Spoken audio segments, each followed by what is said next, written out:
Agora, então, eu vou falar um pouco sobre a filosofia das ciências cognitivas.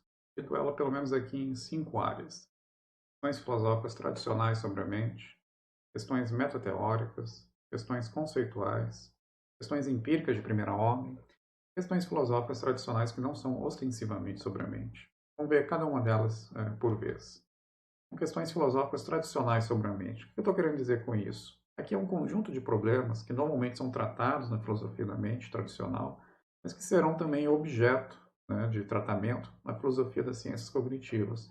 Qual que é a diferença? A diferença é que, no caso da filosofia das ciências cognitivas, a gente vai abordar essas questões da filosofia da mente, que são tradicionais da filosofia da mente, à luz dos conhecimentos que estão sendo adquiridos nas ciências cognitivas. Então, basicamente, seria o seguinte: bom, dado aquilo que está sendo desvendado acerca da mente, da cognição, pelas ciências cognitivas, como que a gente poderia repensar alguns dos problemas tradicionais da filosofia da mente? Então, o problema mente-corpo, que é um problema tradicional da filosofia da mente, e que diz respeito à relação entre mente e corpo. Né? Nós temos uma série de estados mentais, predicados mentais, né, como desejos, crenças, emoções, por um lado, e por outro temos uma série de estados corporais, estados cerebrais. E a pergunta é como que essas duas coisas se relacionam, se elas se identificam, ou se elas são de natureza distinta e, portanto, têm uma interação causal, ou não tem uma interação causal. Esse é o tradicional problema mente-corpo. Quando a gente pega as ciências cognitivas, a gente vê que uma das suas suposições é o materialismo. E isso é comungado por todo mundo das ciências cognitivas. Mesmo pessoas, mesmo indivíduos, né, pensadores e pensadores de diferentes paradigmas, como o cognitivismo clássico, que a gente vai abordar, e a psicologia ecológica e o renativismo, embora eles possam divergir com respeito a como eles vão encaixar, digamos assim, o seu entendimento da mente no mundo natural, todos eles concordam que a mente faz parte do mundo natural, ela não é algo fora do mundo natural, ela é algo material, ela é algo instanciado materialmente. Então, embora cognitivistas clássicos vão dizer que a mente está instanciada só no cérebro, em geral, eles vão dizer isso, muitos, a maior parte deles, já em nativistas e psicólogos ecológicos, eles vão dizer que a mente está instanciada em algo que envolve cérebro, corpo e, eventualmente, até o ambiente. Ou seja, a mente está mais ou menos espalhada no cérebro, corpo e partes do ambiente, especialmente aquelas partes dos ambientes com as quais o organismo tem uma intensa interação. Então, eles comungam essa ideia de que mente faz parte do mundo natural. E isso, de certa maneira, já atenua parte do problema mente-corpo, porque mente já não é mais entendida como algo completamente destacado ou apartado do corpo. Mas isso ainda deixa algumas dificuldades. Né? Se a gente pega o cognitivismo clássico, que vai entender as funções cognitivas em termos de funções computacionais, né, em termos de algoritmos que realizam, né, aquela função cognitiva, a gente pode se perguntar se isso é suficiente, né, para dar conta de todas as características, né, que nós julgamos que sejam pertinentes para o nosso entendimento da mente. Né? Isso já nos leva, inclusive, ao problema difícil, né, da consciência. Né? Será que, por exemplo, quando a gente entende, como no caso da percepção, como uma função computacional, por meio da qual, como eu mencionei, a gente, a partir das imagens retinais, tenta chegar na representação três dimensões. Será que só fazendo referência a esses processos, por meio dos quais a gente vai transformando essas representações até sair de uma imagem retinal, chegar numa percepção de um objeto no espaço tridimensional, será que a consciência, ela mesma não ficou de fora?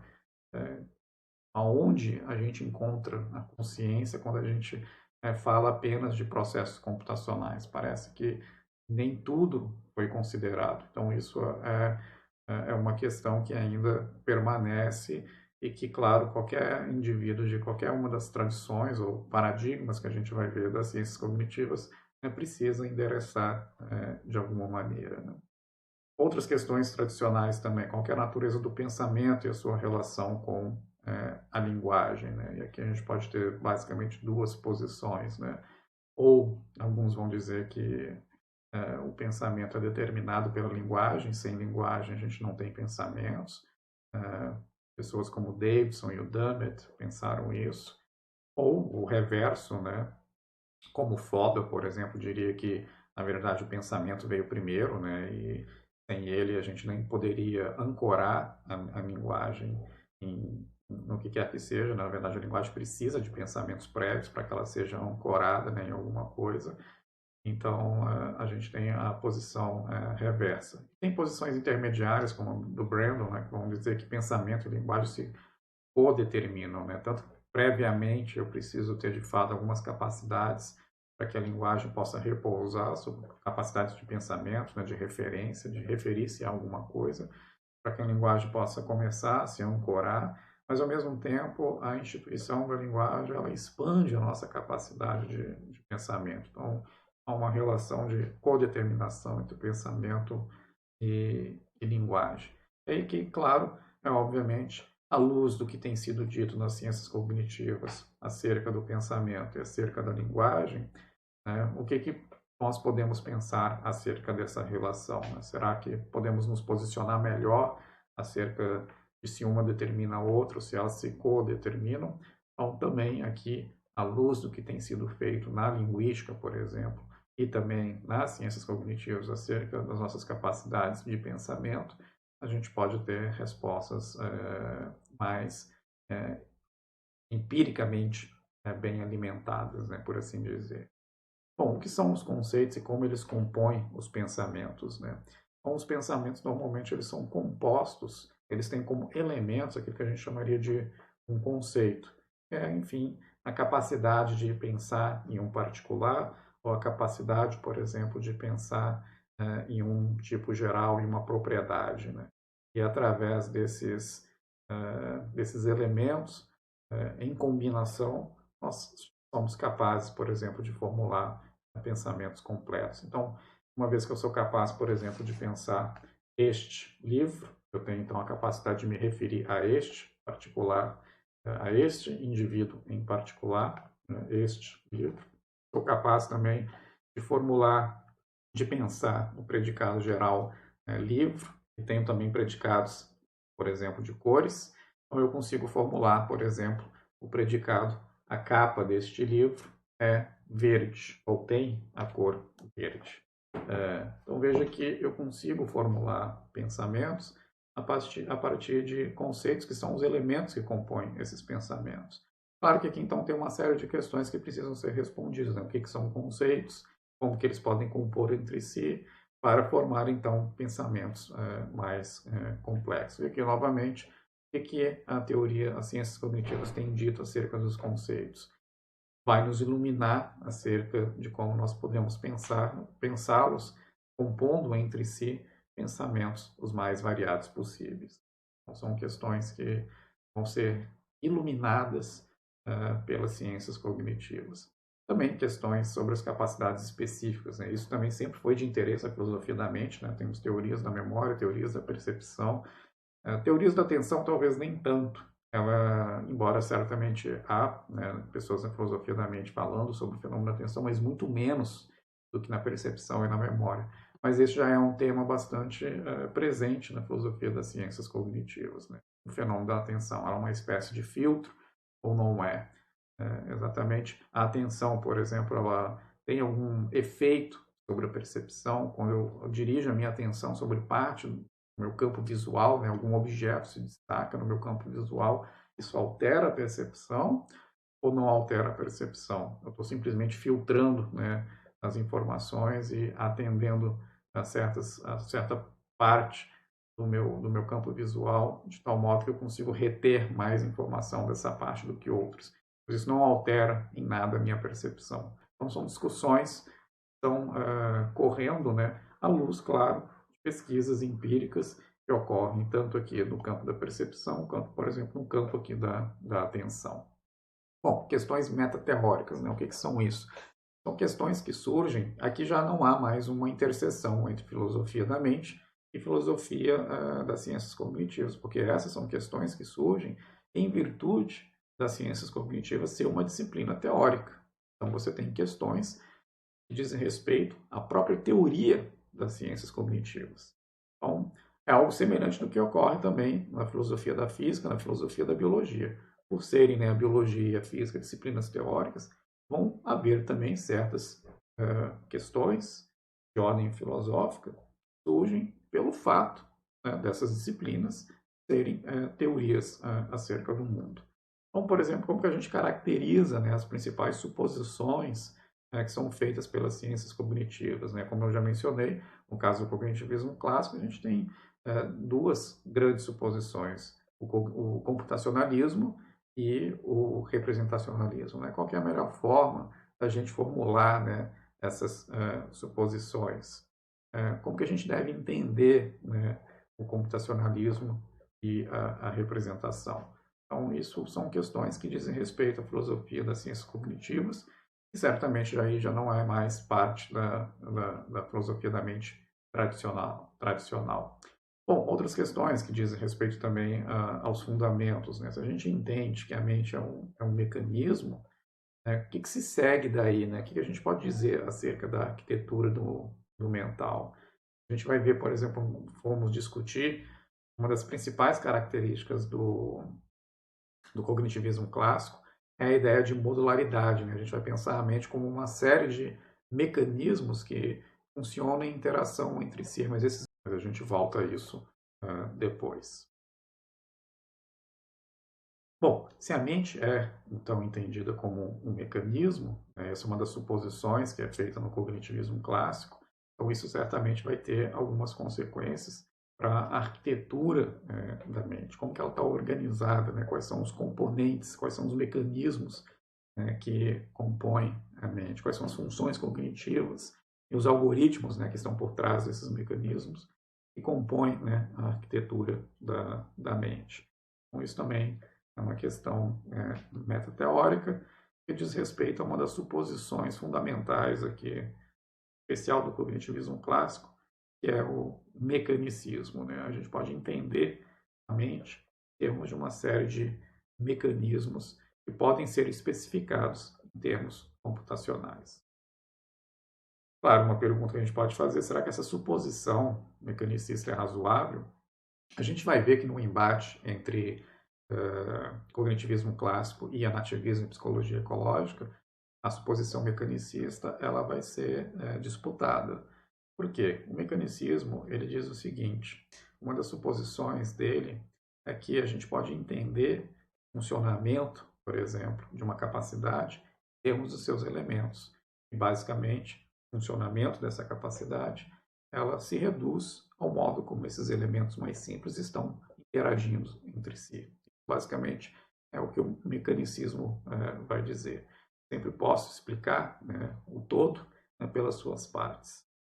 Mas uma das coisas que talvez o renativismo e a psicologia ecológica irão afirmar é que no caso da mente, embora ela seja formada por uma série de elementos, inclusive elementos corporais, elementos cerebrais, assim por diante, a gente não pode dizer que as propriedades mentais elas se reduzem às propriedades corporais e cerebrais ou quaisquer elementos que acompanham.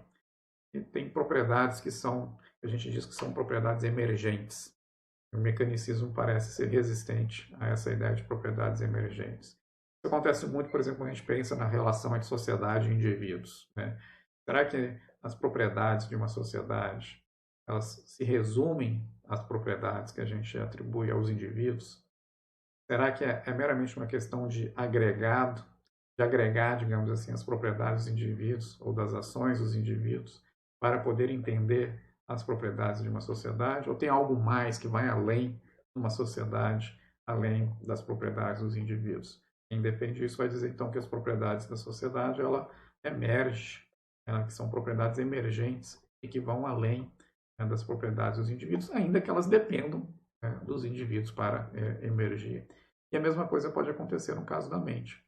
E quando isso ocorre, alguns vão dizer que bom, o mecanicismo já não é mais um tipo de explicação suficiente para dar conta, né, das propriedades mentais. A gente precisa de outra coisa. E alguns vão sugerir que a gente precisa de sistemas dinâmicos para poder entender como que propriedades mentais emergem, então, de interações entre elementos mais simples. Bom, qual que é a correlação também entre o mental e o físico? Ou, na verdade, quando que a correlação entre o mental e o físico nos dá algo que é uma causação? Então, essa é uma pergunta também que diz respeito à própria teoria acerca das ciências cognitivas, né? Isso em qualquer área, na verdade, essa é uma pergunta que as disciplinas elas terão de resolver, né? Como que a gente passa da correlação para a causação, né?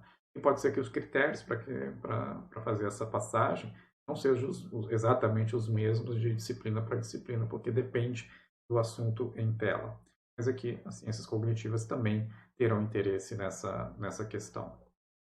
Estudos em laboratório podem ser transpostos para fora dele? Bom, essa é uma questão certamente importante que aparece certamente em outras áreas. A gente vê isso agora, por exemplo, na questão do coronavírus. A gente sabe que estudos in vitro, por exemplo, onde você coloca um reagente, ele se mostra efetivo, por exemplo, no combate ao vírus. Não necessariamente esse mesmo reagente, quando aplicado no organismo vivo, ele vai ter o mesmo efeito sobre o coronavírus. Semelhante pode acontecer quando a gente está fazendo os estudos empíricos acerca da mente, em laboratório, em uma situação muito controlada, pode ser que aqueles achados, naquela situação, eles não sejam transpostos para situações em que normalmente as pessoas se encontram resolvendo as suas tarefas no dia a dia. Então é importante ter isso em mente também na hora que a gente vai extrapolar, né, os resultados de experimentos para situações, né, mais concretas.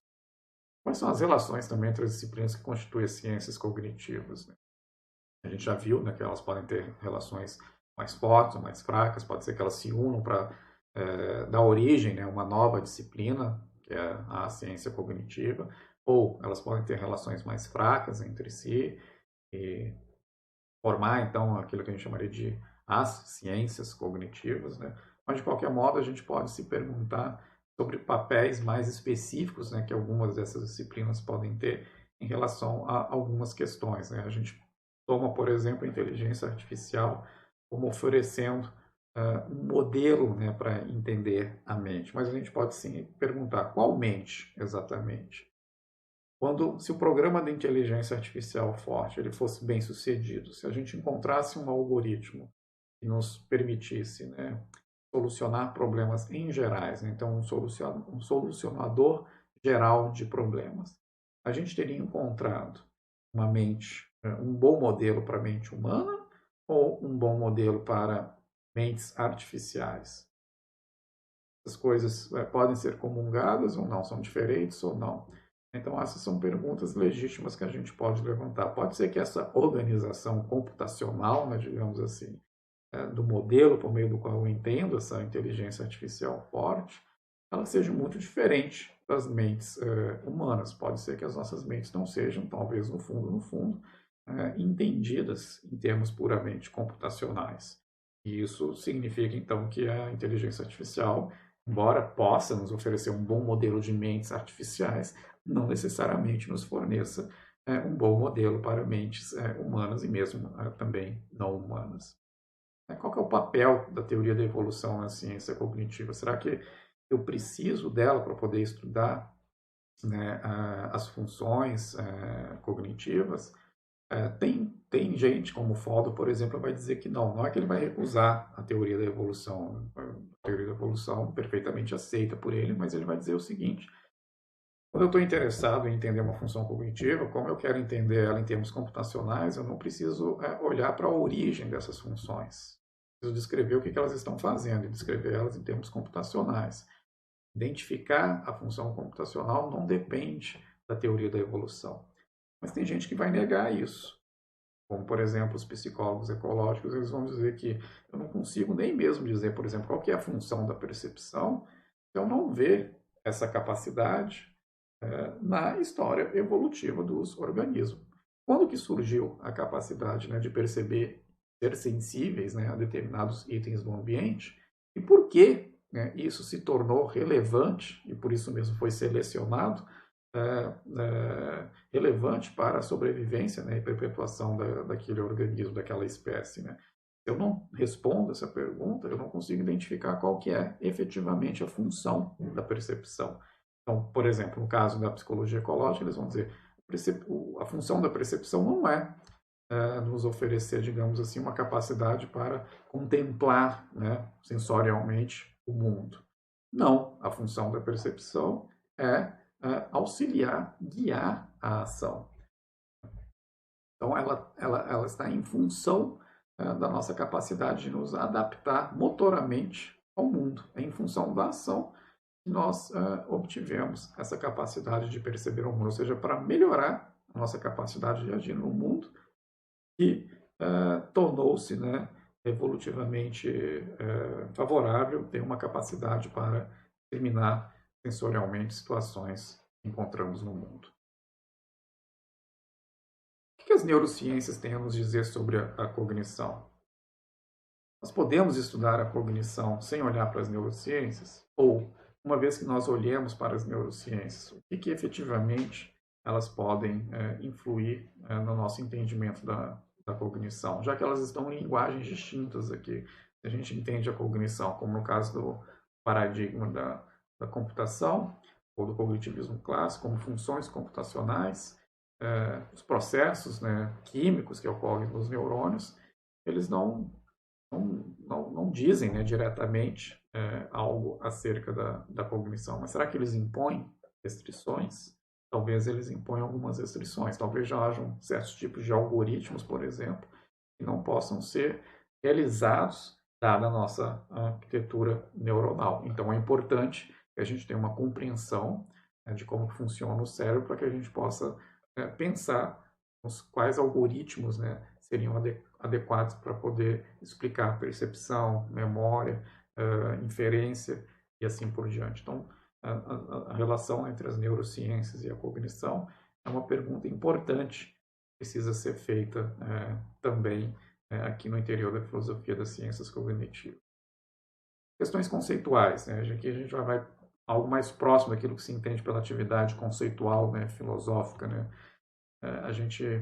Quando a gente se debruça sobre uma disciplina científica, a gente pode identificar aqueles principais conceitos que pertencem, né, e que estruturam aquela disciplina, e pode trazer todo o ferramental filosófico para poder elucidar e clarificar esses conceitos.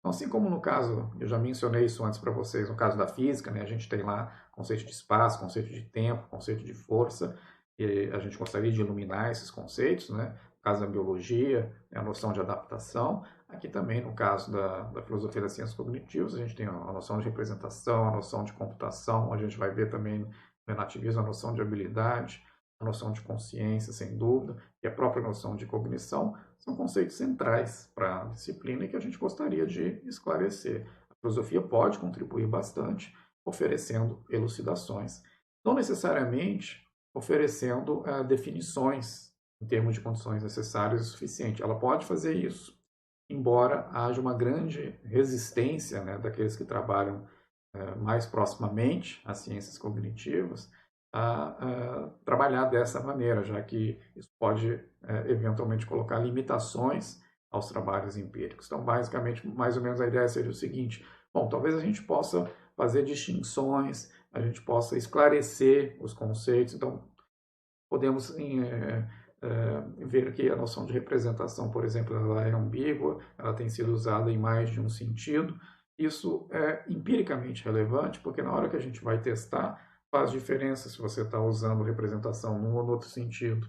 Talvez a gente possa até formular hipóteses diferentes para representação num certo sentido, representação no outro sentido, computação, bom, qualquer noção de computação, talvez possa ter mais de uma. E aí a gente pode se perguntar, será que mentes humanas podem ser entendidas em termos computacionais? Bom, aí vai depender qual sentido de computação nós estamos trabalhando, dependendo em relação a uma noção, talvez não possa, em relação a uma outra noção, talvez ela possa. Então, esse é um trabalho conceitual que vai acabar ajudando as ciências cognitivas a propor, né, testes, hipóteses, uma vez que ela tenha mais claro esses conceitos para si mesma. Então, a filosofia pode contribuir no esclarecimento desses conceitos. Pode propor também definições, não tem nenhum problema, né? Ela pode propor essas definições. Só estou dizendo que como há como eu já disse, esse espírito de que nós vamos entender o mental, não a partir apenas de filosofia feito na poltrona, né, com base em experimentos de pensamento, embora eles vão continuar sendo usados, são ferramentas úteis e poderosas para trazer novas perspectivas e novas hipóteses, mas elas não certamente se limitarão a essa filosofia de poltrona e estarão, né, a filosofia das ciências cognitivas e especialmente as ciências cognitivas, profundamente arraigada nos estudos empíricos. E por isso mesmo, então, um certo cuidado quando estamos falando da proposta de definições. O que pode ser feito, basicamente, seria o seguinte: podemos propor definições, sim, mas vamos ver os estudos empíricos desenrolarem um pouco mais, uma vez que eu já tenho uma série de estudos, por exemplo, sobre memória, sobre percepção, sobre atenção, sobre inferência, aí eu posso começar a me perguntar, bom, o que será que essas coisas têm em comum? O que os estudos empíricos acerca dessas faculdades mentais mostram que elas têm em comum? Já que cognição é o gênero, né? E percepção, memória, atenção, inferência são as espécies, é de se esperar então que elas tenham alguma coisa em comum. Mas veja que agora eu estou propondo essa definição com base em uma série de estudos empíricos que já foram feitos acerca da percepção, da memória, da atenção e da capacidade de fazer inferências. Então, mas o filósofo pode fazer isso, preocupado com essa imagem mais integrativa e mais geral, já que normalmente o cientista cognitivo está mais preocupado com o seu problema empírico mais específico.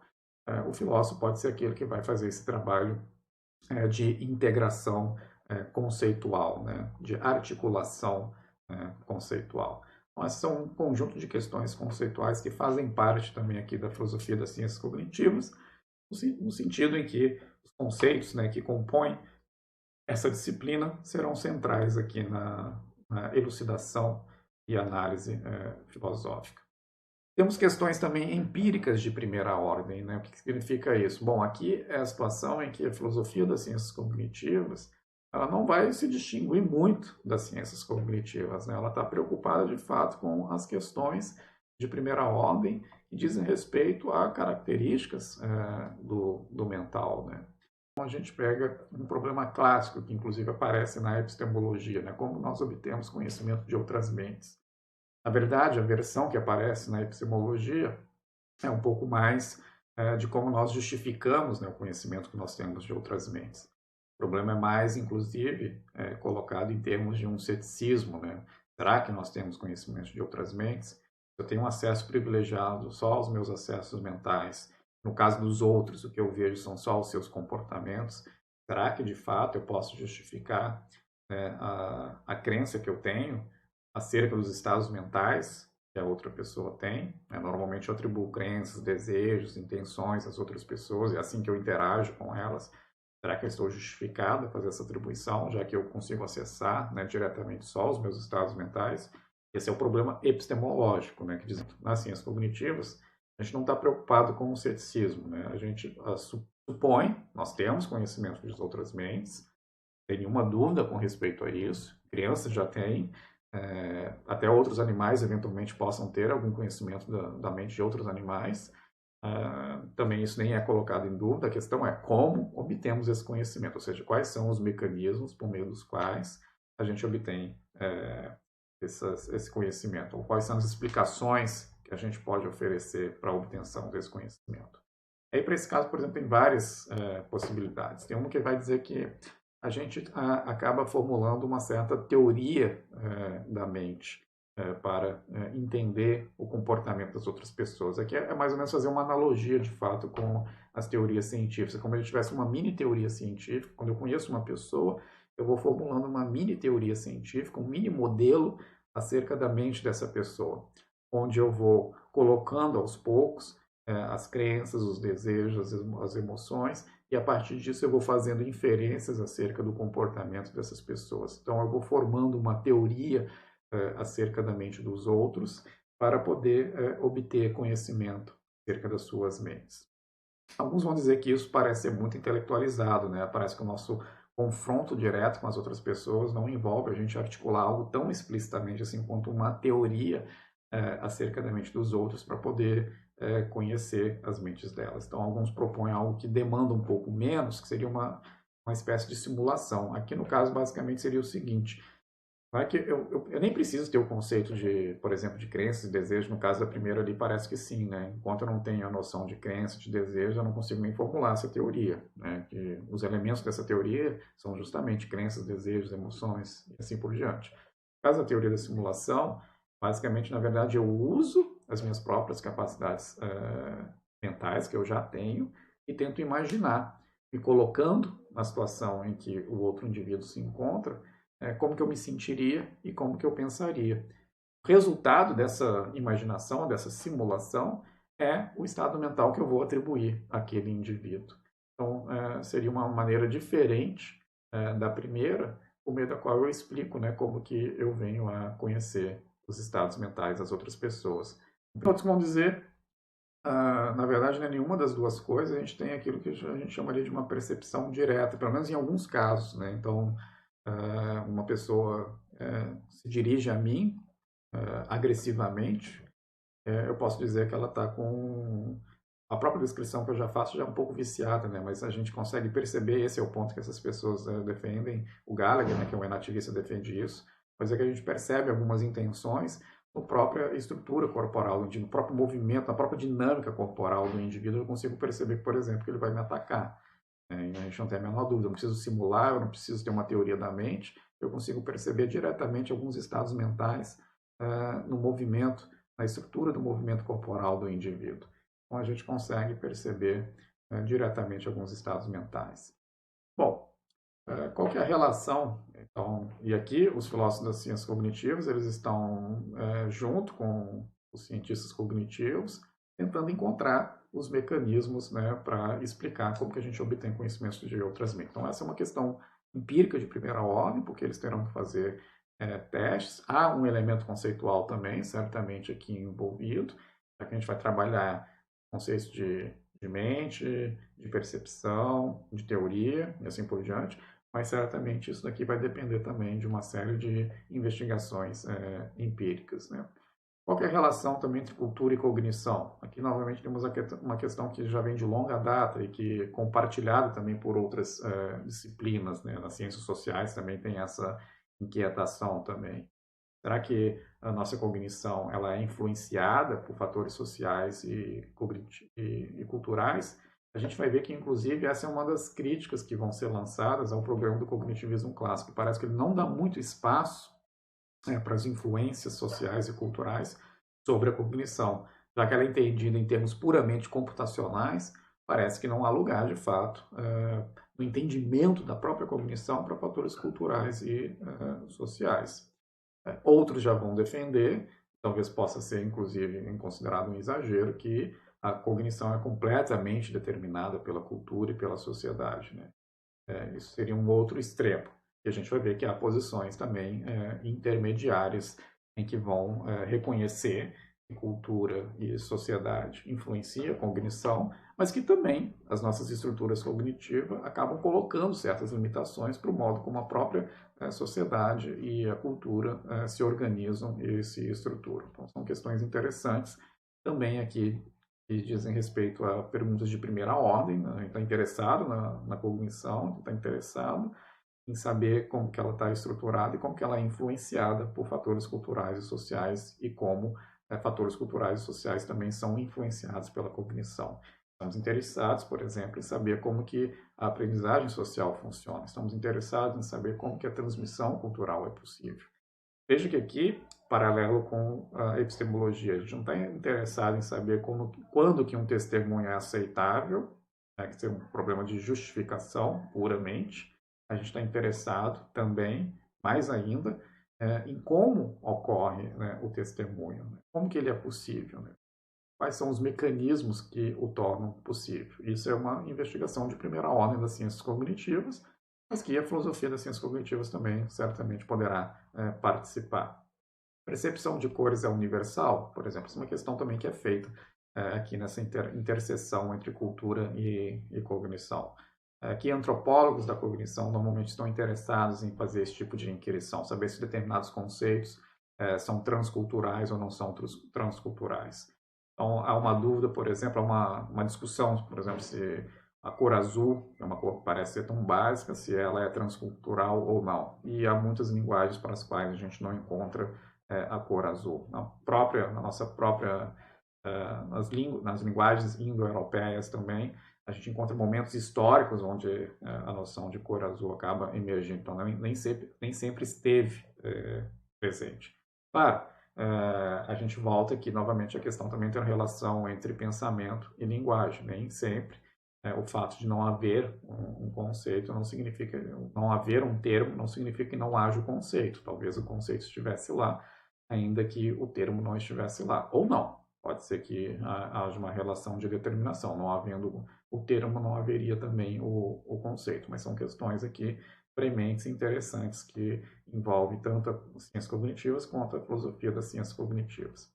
Aqui interessante, só para mostrar para vocês como que a filosofia pode participar e tem participado das ciências cognitivas. Isso tem a ver com essa questão sobre a teoria da mente, né? Como que a gente obtém conhecimento acerca de outras mentes.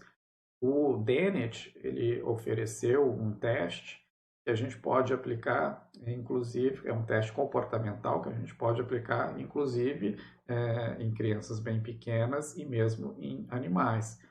Por quê? Ele está interessado em saber quando que a gente sabe, por exemplo, no caso, se eu sou um defensor de uma teoria da mente, né, que é algo que é bastante sofisticado, parece, né? Alguns diriam, talvez envolve até a linguagem, né? Será que uma pessoa, para ter uma teoria da mente, ela precisa da linguagem?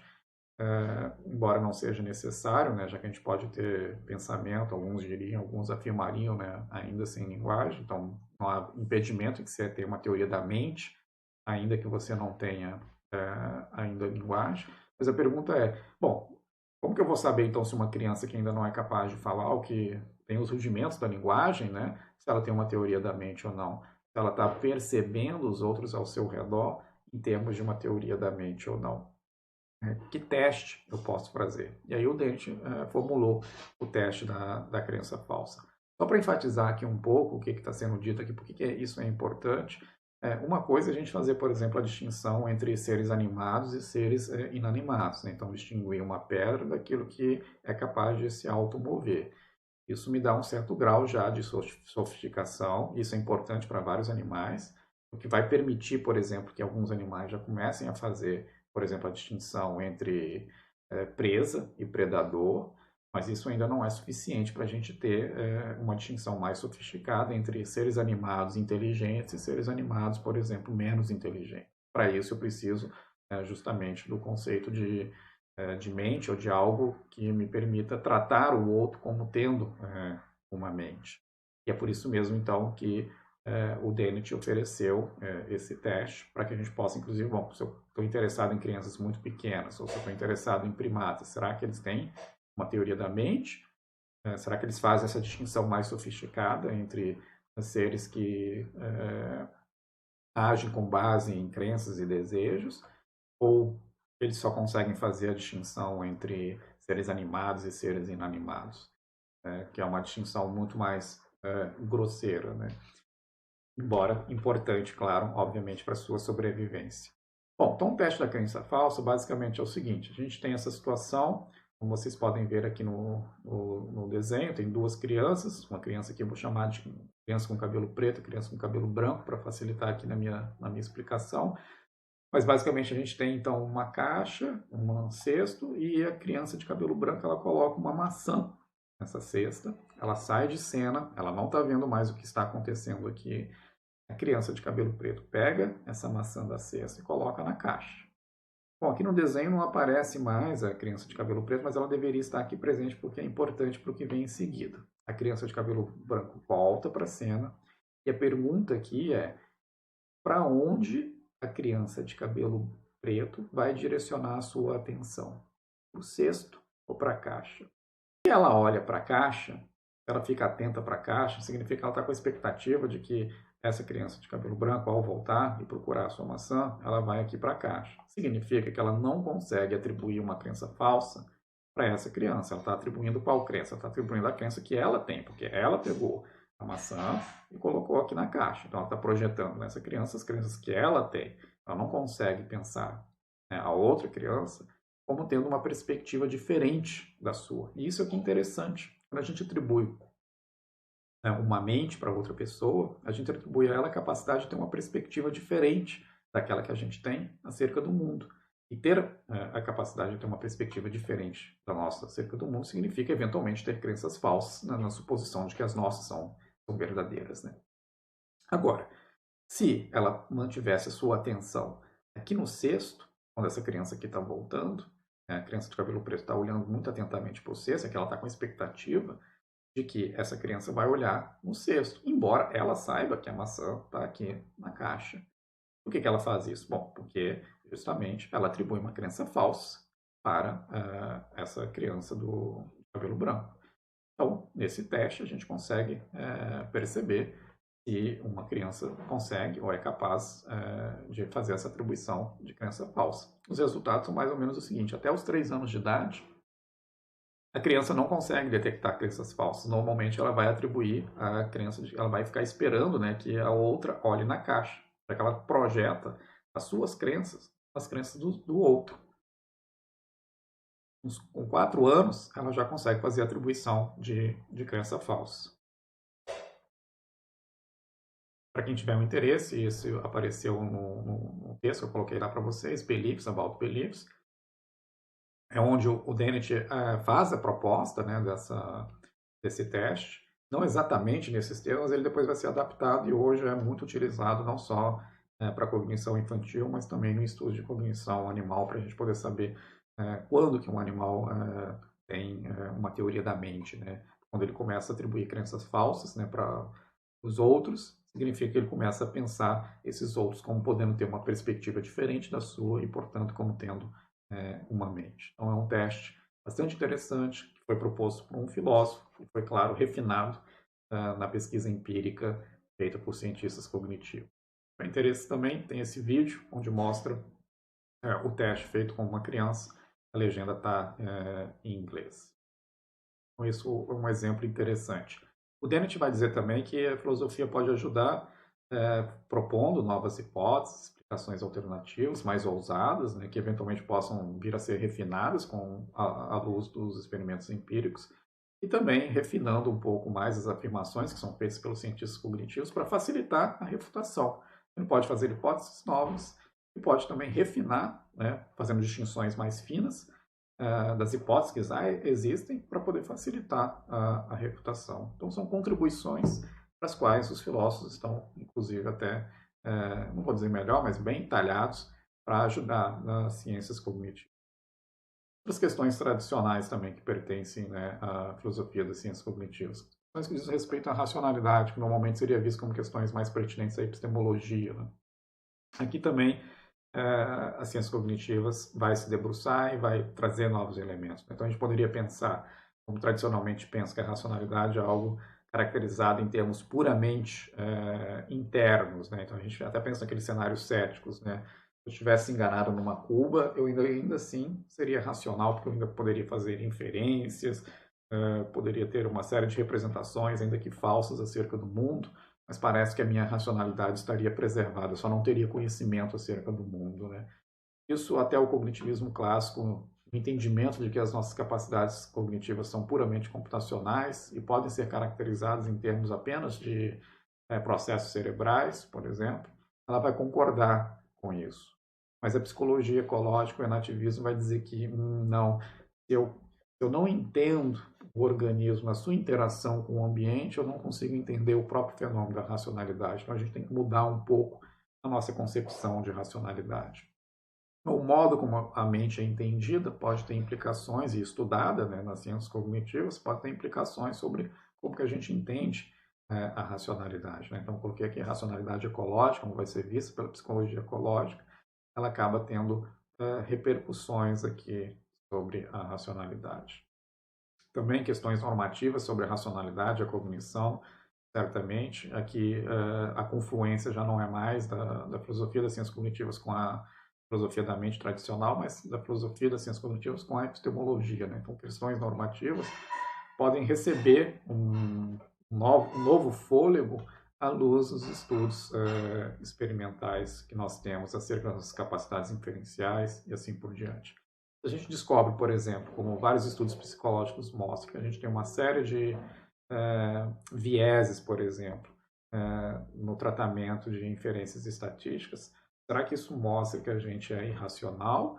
Ou será que a gente tem que rever um pouco as nossas próprias normas acerca do que é ser racional? Então, aqui não dá mais para poder fazer é, investigação normativa sem ter um olho bem aberto ao que está sendo encontrado, né, nas ciências cognitivas acerca das nossas capacidades inferenciais. E por fim, né, claro, uma das coisas que parece já bastante forte a partir do que eu disse até agora, a filosofia das ciências cognitivas, ela certamente não será mais, e não é mais, uma filosofia feita puramente a priori. Embora ela possa se valer tanto quanto a filosofia da mente tradicional de experimentos de pensamento, esses experimentos de pensamento eles serão restringidos ou atenuados por considerações empíricas. A gente viria mais a ciências, a filosofia das ciências cognitivas, mais como um equilíbrio reflexivo entre estudos empíricos e considerações, claro, que vêm a partir de reflexões conceituais ou de reflexões a partir de experimentos de pensamento. Então, dificilmente na filosofia das ciências cognitivas você vai encontrar pessoas que têm uma abordagem puramente a priorista. A abordagem que predomina, né, seria uma espécie de naturalismo metodológico, né? Não há uma diferença radical entre filosofia e ciência. Os métodos da ciência podem ser utilizados pelos filósofos das ciências cognitivas para abordar, né, aqueles problemas, por exemplo, de primeira ordem, que fazem parte também da filosofia das ciências cognitivas, tanto quanto das ciências cognitivas. E, bom, acho que é isso. Com essas 4 classes, não, 5 classes de questões, a gente tem uma imagem mais geral acerca das principais questões que são pertinentes aqui para a filosofia das ciências cognitivas. E, bom, o que a gente terá nas próximas semanas, ao inquirir, né, sobre os principais paradigmas da filosofia das ciências cognitivas, o cognitivismo clássico, a psicologia ecológica, o relativismo, é certamente uma concentração no estudo de uma série de conceitos, né, como de representação, de computação, de habilidade, o próprio conceito de cognição, e também entraremos, na medida do possível, na discussão de algumas questões de primeira ordem que diz respeito à percepção, em especial, talvez também na questão que diz respeito, por exemplo, ao entendimento das emoções também, eventualmente em um ou outro texto. Mas acho que é isso. Espero que tenham interessado pelo assunto e qualquer dúvida vocês entram em contato. Obrigado e bons estudos.